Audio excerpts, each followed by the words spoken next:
열왕기, 사무엘 하는 이 이스라엘의 역사책인데요. 이 역사책들이 가지고 있는 목적이 있다 그랬죠. 그냥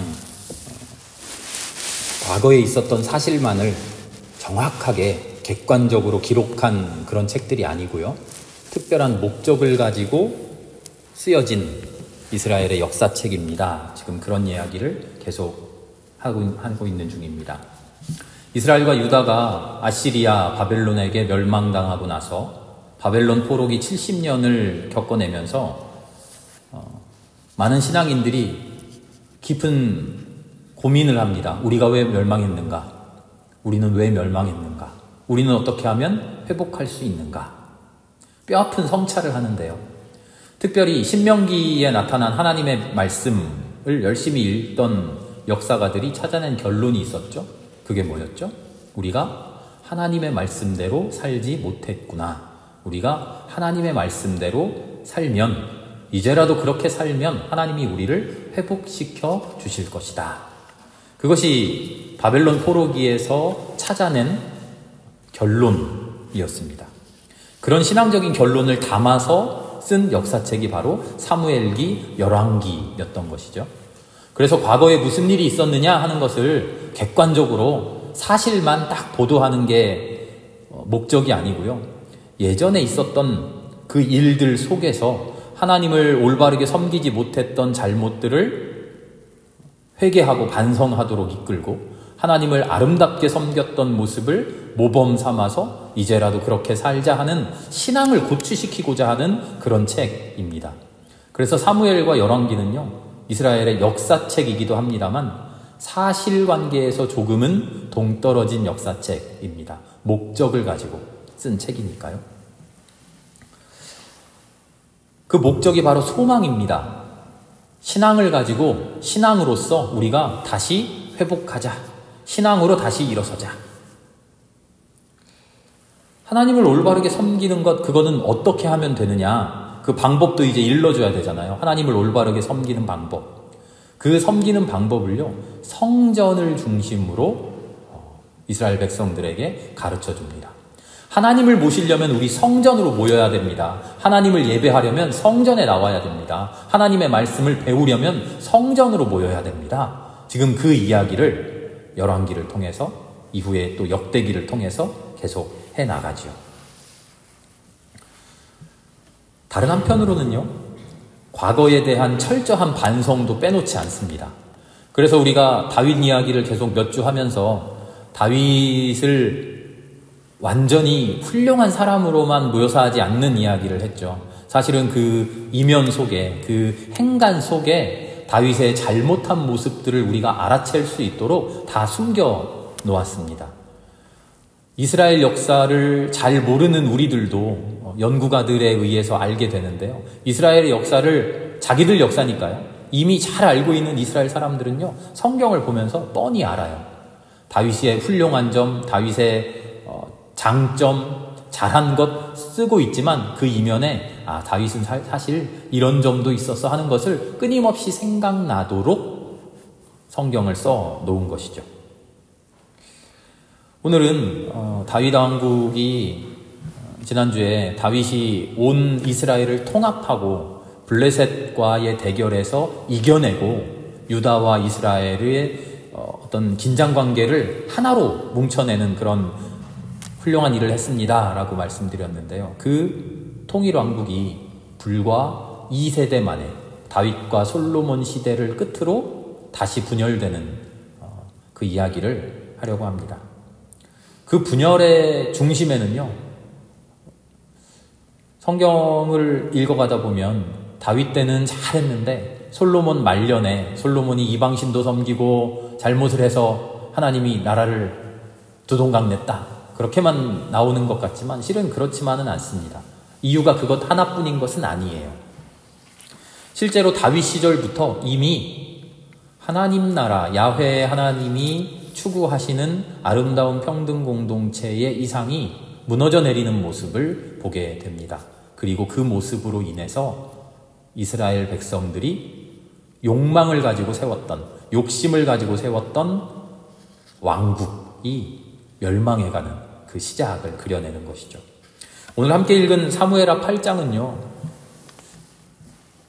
다윗의 업적입니다. 수많은 전쟁 업적이에요. 전쟁의 승리들을 쭉 적어놨어요. 그러면서 두 번이나 몇 절인가요? 6절과 14절 뒤에 보면 다윗이 어느 곳으로 출전하든지 주님께서 그에게 승리를 안겨주셨다 하고 다윗의 승리를 칭찬합니다. 겉으로만 읽으면 야, 우리 왕 다윗 최고야. 우리 왕 다윗은 심지어 전쟁도 다 잘해가지고 우리나라를 이만큼이나 부강하게 강하게 만들었어 하고 칭찬하고 있는 것 같은데요. 성경은요, 그 뒤에 숨겨진 이야기들을 우리가 잘 읽어야 돼요. 다윗은요, 하나님이 원하시는 평등과 사랑의 공동체가 아니라 세상이 추구하는, 세상 권력이 칭찬하는 탐욕과 성공의 바벨탑을 향해서 지금 달려갑니다. 하나님이 원하시는 하나님의 나라는 어떤 거죠? 이웃나라와 싸워서 이웃나라를 짓밟고 이웃나라를 쳐 죽이고 그들에게서 물건을 빼앗고 너희들 조공 바쳐 우리한테 계속 상납해, 안 그럼 알지? 하고 위협하는 그런 나라인가요? 하나님이 꿈꾸시는 나라가요? 하나님이 이스라엘에게 만들어주시겠다고 했던 아름다운 하나님 나라가 우리 잘 살고 옆에 약한 놈들을 짓밟아서 우리가 부유하게 부강하게 사는 그런 나라인가요? 아니잖아요. 그런데 오늘 다윗 이야기는요, 하나님께서 도와주셔서 모든 일이 잘 풀렸다라고 겉으로는 쓰고 있지만 사실은 다윗이 탐욕을 향해 나아가는, 다윗과 함께 온 이스라엘 사람들이 하나님의 나라에 등 돌리는 모습을 보여주는 거예요. 군비 확장에 힘씁니다. 권력을 과시하기 위해서 지난 시간에도 말씀드렸죠. 솔로몬이 수많은 궁전들을 세워요. 수많은 궁전들을 세우고 물자를 확보하는 토목공사를 하고요. 그 비용을 충당하기 위해서 그 이전에는 12지파 동맹체였는데 중앙 집권적인 지구 편성을 해서 나라도 자기 맘대로 나누고 12구역으로 편성하고 세금을 부과하고 군역 억지로 군대에 복무하게 만들고 심지어는 노력동원까지, 강제노역까지 시키게 되죠. 겉모습으로는 공식적인 평가는 다윗과 솔로몬 시대가 이스라엘의 아름다운 제일 황금기였습니다 라고 하지만 사실 성서의 곳곳에는요, 왕실의 부귀영화를 위해서 희생된 민중들의 고난과 고통이 남아있고요, 이웃나라를 똑같은 권력의 모습으로 침략하고 침탈하려고 했던 다윗의 잔혹한 모습이 남아있죠. 자, 그런 이유들이 합쳐져서 통일 왕국이 불과 2세대 만에 분열됩니다. 그 첫 번째 이유, 그 첫 번째 원인, 오늘 읽은 말씀 속에 있어요. 하나님께서 우리에게 명령하시는 이웃들과의 관계, 아름다운 이웃들과의 관계는 어떤 모습인가요? 함께 사랑하며 서로 도와주며 의지하며 살아가는 모습이잖아요. 그 모습이 하나님께서 이스라엘 백성들을, 히브리 사람들을 모아놓고 광야에서 제일 먼저 가르쳐주신 하나님의 가르침 속에 들어있어요. 그게 뭐였냐면 만나 이야기였죠. 만나 이야기는 하나님이 기적을 베푸셔가지고 봐라, 먹을 거 아무것도 없는 광야에 40년 동안이나 매일매일 신기한 음식으로 사람들을 먹이셨다, 하나님 대단해, 굉장해 하는 것만이 아니라 만나의 이야기를 통해서 40년 동안 매일매일 이 사람들이 평등 훈련을 하고 함께 사는 훈련을 하고 서로를 사랑하는 훈련을 했다는 하나님의 최초의 하나님 나라 교육이었던 거죠. 오늘 말씀을 우리 같이 읽었는데요, 1절부터 14절에 나오는 이야기를 한번 돌아보세요. 다윗이 왕이 되고 나서 블레셋과의 싸움은 어쩔 수 없었을 겁니다. 블레셋은 처음부터 이스라엘을 막 공격했으니까요. 방어적인 싸움은 어쩔 수 없었을 텐데 그 뒤에 나오는 다윗의 행보는 성경이 그토록 비판하고 있는 폭력자의 모습과 똑같아요. 다윗의 정복전쟁은요, 매우 참혹하고 폭력적이에요. 모압을 정복하고 어떻게 했는지 한번 보세요. 사람들을 쭉 줄줄이 세웁니다. 첫 번째 줄 다 죽여, 두 번째 줄 다 죽여, 세 번째 줄 얘네는 살려, 네 번째 줄 다 죽여, 다섯 번째 줄 다 죽여, 여섯 번째 줄 얘네는 살려놔. 아무 기준도 없어요. 아무 이유도 없어요. 그냥 쭉 사람을 세워놓고 2명 죽이고 1명 살리고, 2명 죽이고 1명 살리고, 모압을 잔혹하게 점령합니다.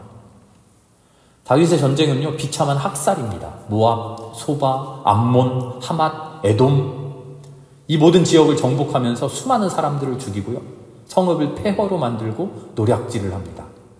정복한 곳에 군대를 주둔시켜 놓고 계속 물자를, 돈을, 식량을 상납하도록 그들을 억압하죠.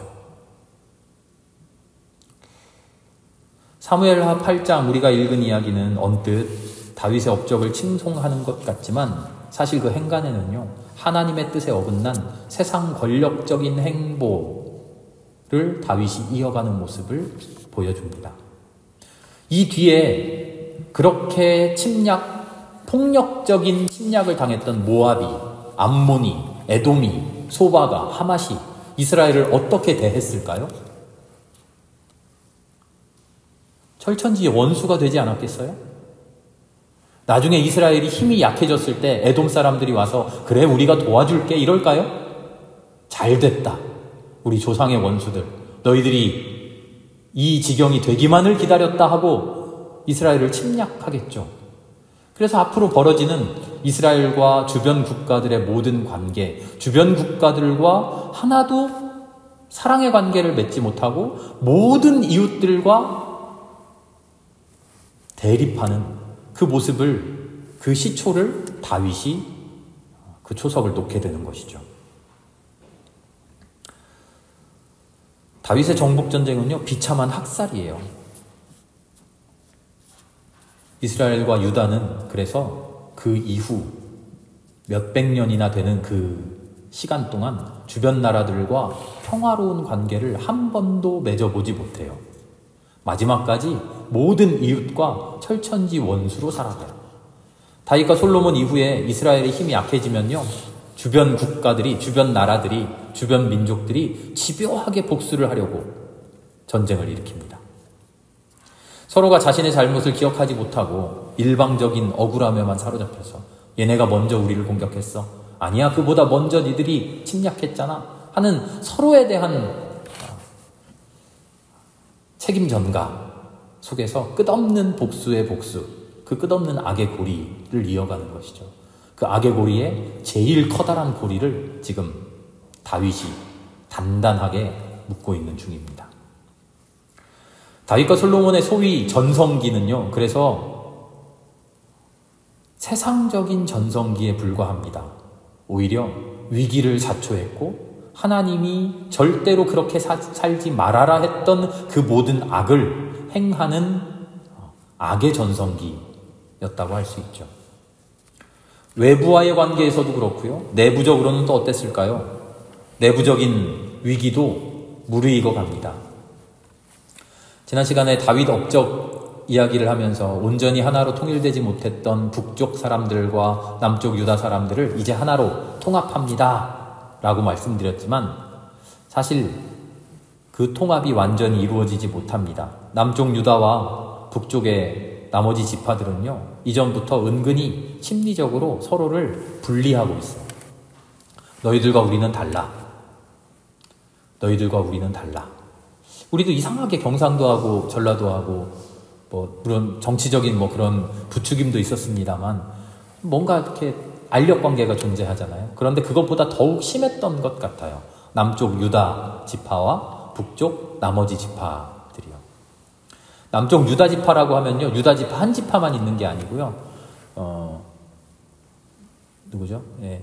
여호수아 때 이제 지파들이 땅을 나누어 가질 때 시므온 지파는 이상하게 유다 지파의 가운데 안에, 유다 지파 안에 쏙 들어가는 땅을 분양받아요. 자기의 기업으로 받아요. 광야 40년을 거쳐오면서 시므온 지파는 이상하게 조금 그 세력이 줄어들었던 것 같아요. 줄어들면서 마치 유다 지파의 한 부분인 것처럼 유다 지파에 흡수되는 그런 모습을 보입니다.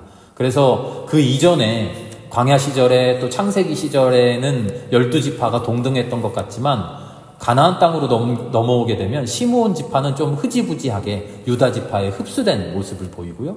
베냐민 지파가 유다 지파와 좀 긴밀한, 좀 친밀한 관계를 형성합니다. 그래서 유다와 시므온과 베냐민으로 이루어진 남쪽 지파, 그리고 나머지 지파들로 이루어진 북쪽 사람들 사이에 좀 은근한, 니들은 우리랑 달라, 우리는 쟤네들이랑 달라 하는 그런 마음이 있었던 것이죠. 그런 마음이 다윗과 솔로몬의 강력한 통치 아래에서는 마지못해 하나로 붙어 있다가 이제 흔들리게 되는 것이죠.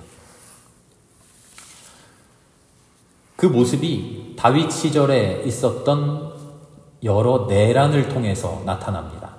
다윗 시절에 있었던 가장 큰 내란이 두 가지가 있었는데요. 가장 큰 쿠데타는 아들 압살롬이 일으킨 반역이었죠.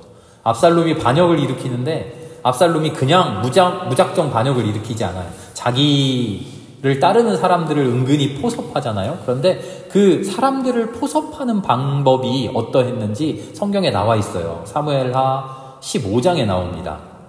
뭐라고 하냐면 왕궁으로 들어가는 사람들이 가는 그 문 앞에 앉아가지고 은근히 사람들을 부추기는 겁니다. 당신 북쪽 지파 사람들이죠?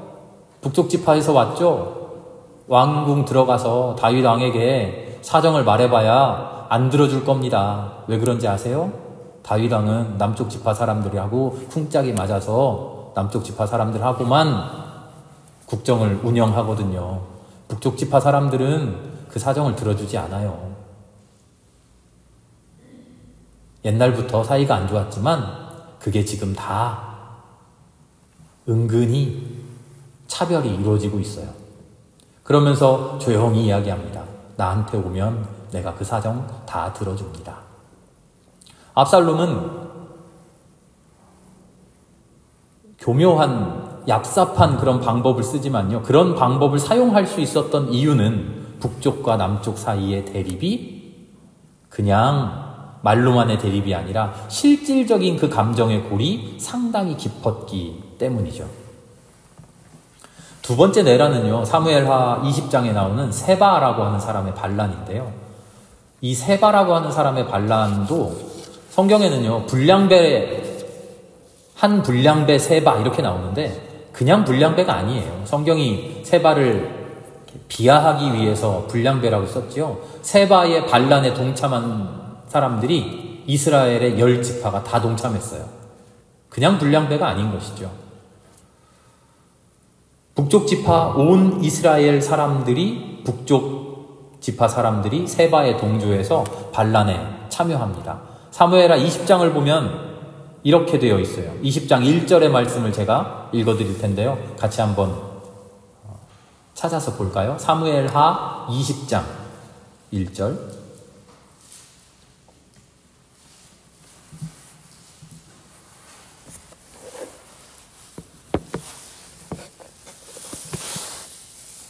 함께 읽겠습니다. 그 즈음에 불량배 한 사람이 그곳에 있었는데 그의 이름은 세바였다. 그는 비그리의 아들로서 베냐민 사람이었다. 그는 나팔을 불면서 이렇게 외쳤다. 우리가 다윗에게서 얻을 몫은 아무것도 없다. 우리가 이새의 아들에게서 물려받을 유산은 아무것도 없다. 그러니 이스라엘 사람들아 모두들 자기의 집으로 돌아가자. 2절까지 이어서 읽어보겠습니다. 이 말을 들은 온 이스라엘 사람은 다윗을 버리고 비그리의 아들 세바를 따라갔다. 그러나 유다 사람은 요단강에서 예루살렘에 이르기까지 줄곧 자기들의 왕을 따랐다. 유다와 이스라엘로 갈라지는 그런 벽이 매우 그 골이 깊었죠. 20장 1절에 그 세바를 따라가면서 나팔을 불면서 외쳤던 그 외침 있잖아요. 그 외침이 세바가 세바를 따르던 사람들이 그냥 한 말이 아니에요. 열왕기상 12장 16절을 한번 찾아서 읽어볼까요? 열왕기상 12장 16절 바로 뒤에 있습니다. 바로 뒤가 열왕기상이에요.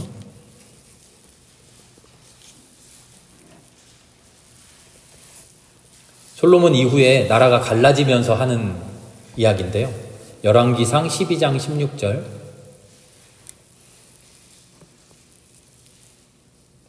함께 있습니다. 온 이스라엘은 왕이 자기들의 요구를 전혀 듣지 않는 것을 보고 왕에게 외쳤다. 우리가 다윗에게서 받을 몫이 무엇인가? 이새의 아들에게서 받을 유산이 없다. 이스라엘아, 저마다 자기의 장막으로 돌아가라. 다윗아, 이제 너는 내 집안이나 돌보아라. 어떤가요? 세바의 반란 때 사람들이 외쳤던 말과 솔로몬이 죽고 나서 여로보암을 따라갔던 사람들이 외쳤던 말이 똑같죠.